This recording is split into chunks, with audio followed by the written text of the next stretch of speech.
Assalamualaikum warahmatullahi wabarakatuh. Di sini saya Muhammad Fatullah dari kelas 24 IPR. Di sini saya akan menjelaskan pertemuan ke-10 yaitu security di modul percobaan. Nah, yang kita bahas nanti di overview security, pengelolaan keamanan yang baik sangat penting untuk kelangsungan hidup sebuah aplikasi. Nah, di security Y ini menyediakan beberapa fitur security, yaitu authentication, authorization, working with password, cryptography, view security, outclean, dan best practice. Menuju ke authentication.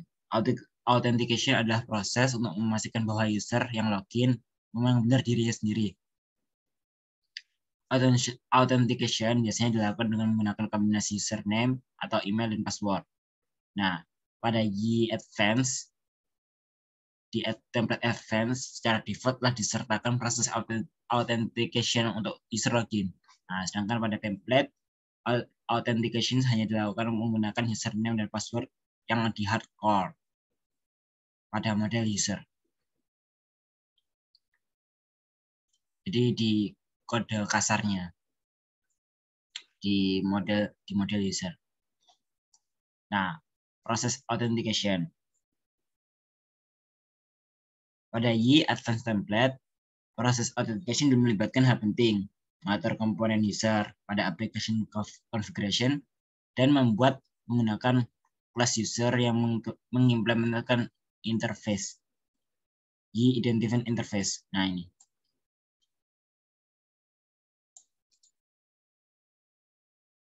Nah, proses login untuk melakukan validasi password yang dimasukkan user dengan password dalam tabel user. Itu adalah proses authentication. Untuk mendapatkan informasi terkait dengan user yang sedang login dengan menggunakan properti ID dan username. Pemanggilan seperti ini, user identity, username. Nah, lanjut ke authentication event. Nah, kelas Y web user akan memunculkan beberapa events ketika terjadi proses login dan logout. Nah, pertama, event before login. Event ini akan muncul pada proses awal login. Nah, jika metode event holder mengisi nilai properti yaitu valid dengan nilai false, maka proses login akan dibatalkan. Valid yaitu nanti false, nanti login itu akan dibatalkan. Nah, ini event after login. Ini akan muncul setelah login berhasil. Nah, event before logout. Nah, event ini akan muncul pada awal proses logout. Jika event header mengatakan false, maka proses logout akan dibatalkan. Misalnya nanti ada logout terus batal, itu ya ada event before logout-nya.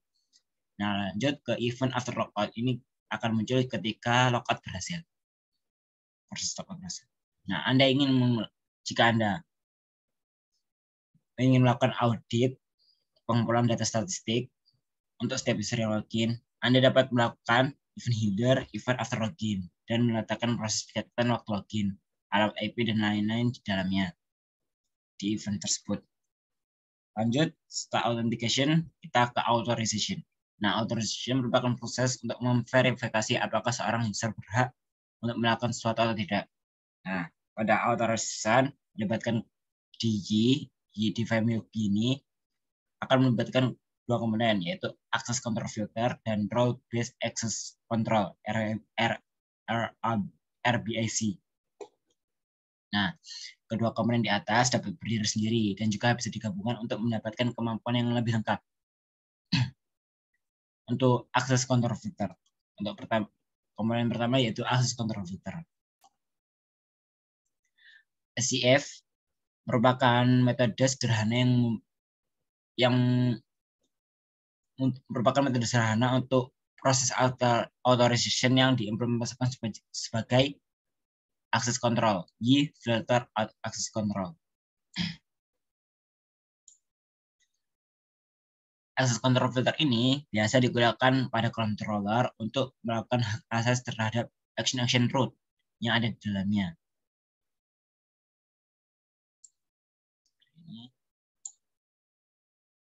Nah, perhatikan samping property only, bersih action apa saja yang akan diatur hak asasnya. Jadi only jika login, logout, sign up. Jadi ini aja actionnya. Property rules, role. Jadi role-nya itu nanti yang bisa mengakses itu apa aja, siapa aja, misalnya role mahasiswa, role student gitu. Untuk tanda tanya ini merupakan role spesial yang berarti semua user yang belum login. Oh ini untuk role ini berarti role quest. Jadi semua user yang belum login bisa mengakses ini. Nah, sedangkan untuk role add ini untuk user yang telah login karena ini actionnya cuma logout doang.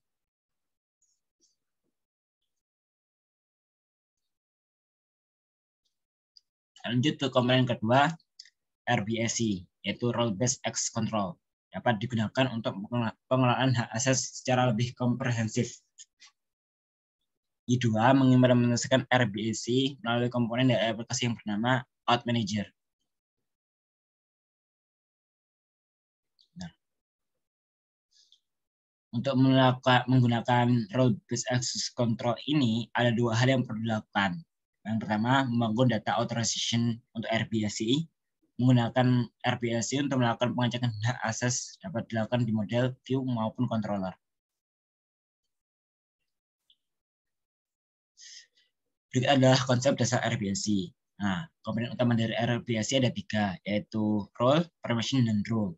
Nah, jika menggunakan DB Manager, terdapat 4 tabel untuk menyimpan RBAC, yaitu out item, authorization item shield, dan out assignment dan out rule. Ini adalah pembahasan untuk role, permission, dan rule. Nah, pada gambar samping dapat 2 user, yaitu Jane dan John. Di mana Jane itu ID-nya 1 dan John ID-nya 2. Di mana Jane itu adalah admin dan John itu author. User Jane memiliki role admin, sedangkan John memiliki author. Untuk role admin memiliki permission update post. Jadi di admin ini bisa melakukan permission yaitu update post dan memiliki role author juga. Ada 2. Semua yang dimiliki role author juga akan dimiliki role admin. Nah, jadi karena admin punya permission author, jadi semua yang bisa dilakukan author itu bisa dilakukan admin. Misalnya ini kan hanya bisa dilakukan author. Nah, sedangkan admin bisa semuanya. Sedangkan author nggak bisa punya role admin. Nah,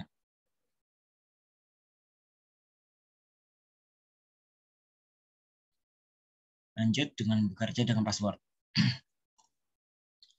Semua developer yang baik pasti tahu bahwa password tidak boleh disimpan sebagai teks. Nah, banyak developer yang masih percaya bahwa dengan menggunakan algoritma hashing, MD5 atau SE1 sudah cukup aman.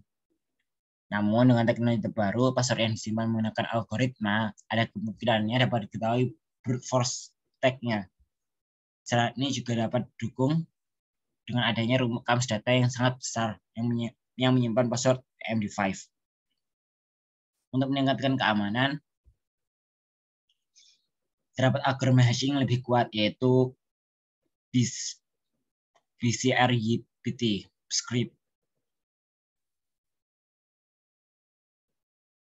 Sorry, ini untuk fungsi script pada PHP dapat digunakan mengenerate nilai hias menggunakan algoritma script. Get security. Dengan menggunakan menyediakan helper get security yang dapat digunakan untuk bekerja dengan password. Nah, lanjut ke cryptography.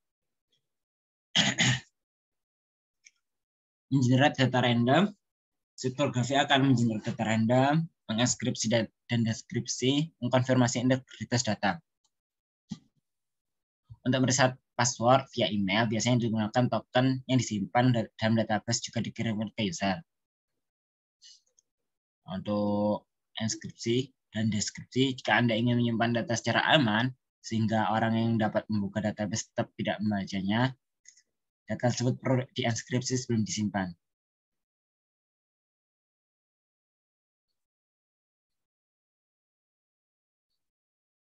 Ini inskripsi, script key.